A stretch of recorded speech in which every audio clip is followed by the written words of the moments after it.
Good morning, everybody. Take a look at this headline. Why, you'd expect to find it in some cheap tabloid in a rack at eye level while you're waiting to check out at your local supermarket. And you wouldn't be far off because it's from NBC News. Former Israeli space security chief says extraterrestrials exist and Trump knows about it. A galactic federation dum dum dum dum dum dum dum dum dum dum dum dum has been waiting for humans to reach a stage where we will understand what space and spaceships are. Hamish said. This poor man. I'm not even gonna comment on this story. Let's just leave it there. Let's go on to the next one, which is far more serious. This is from CNN. Rich countries are hoarding COVID-19 vaccines and leaving the developing world behind. People's Vaccine Alliance warns. People's Vaccine Alliance? I never heard of them, but you can tell from the word people in their nom de guerre that it's gotta be some left-winging communist organization. Let's read on a little bit about this one. Rich countries have bought enough COVID-19 vaccine doses to immunize their population 3 times over. Really? You notice how they don't tell you which rich countries have bought enough of this vaccine? Because as far as I know, no country has enough vaccine to immunize its whole population yet. So they might have bought the vaccine in enough doses to immunize their country, but they sure as hell haven't received it yet.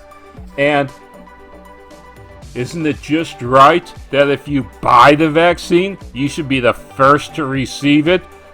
Immunize your own country first before you give vaccine away to a poor country that cannot afford it? I mean, that's what America First is all about. That's what every country should be all about. Take care of your own citizens first, and then if you have anything left over, through the generosity of your heart, you can help others if you want to. This globalist nonsense that CNN is always spouting about, well, they would have you believe that the United States isn't a country worth keeping, that we should all be globalist in nature. Hell, I'm not. I'm a nationalist and proud of it, and so should you be, whatever nation you belong to. Let's go on to a few more stories. This is from Reuters, and I'm choosing it because, like the first story, it put a smile on my face. Russian police hunt thieves who plundered top-secret doomsday plane. I'm laughing because this plane is a lot like planes that the U.S. Air Force uses. This plane is similar to the equivalent of Air Force One.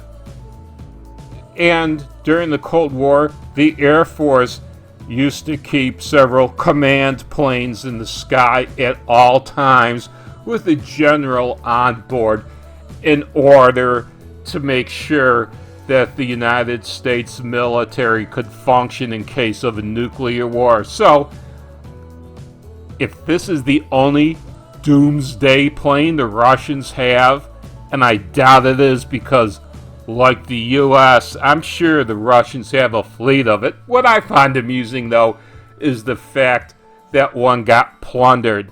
Now, let's get into the story just a little bit. The robbery, which raises questions about the security of sensitive military-related installations, took place as maintenance work was carried out on the Ilyushin IL-80 plane. Here's my theory of what happened. During the Cold War, many Russian bases weren't really able to go to war because the commanders, the NCOs, the officers weren't given enough pay. So it was common in the Russian military to sell off military assets to survive. If you were in the Air Force, you would sell spare parts. You would sell aircraft fuel. You would sell anything you could get your hands on. And the same goes for the Army and Navy. They sold whatever they could to keep alive. Now, I don't think the Russian military still is very generous in pay for its officers and enlisteds, so I'm pretty sure that they still have to steal to keep food on the table. I'm pretty sure this was an inside job. This was no great spy caper. This was just a damn I'm hungry caper. Let's go on to one last story. BBC. Take a look at this headline. Mount Everest grows by nearly a meter to new height. The story gets better. Co-announced by China and Nepal, they disagreed before. Everest is 50 to 60 million years old, still rises about half a meter per century.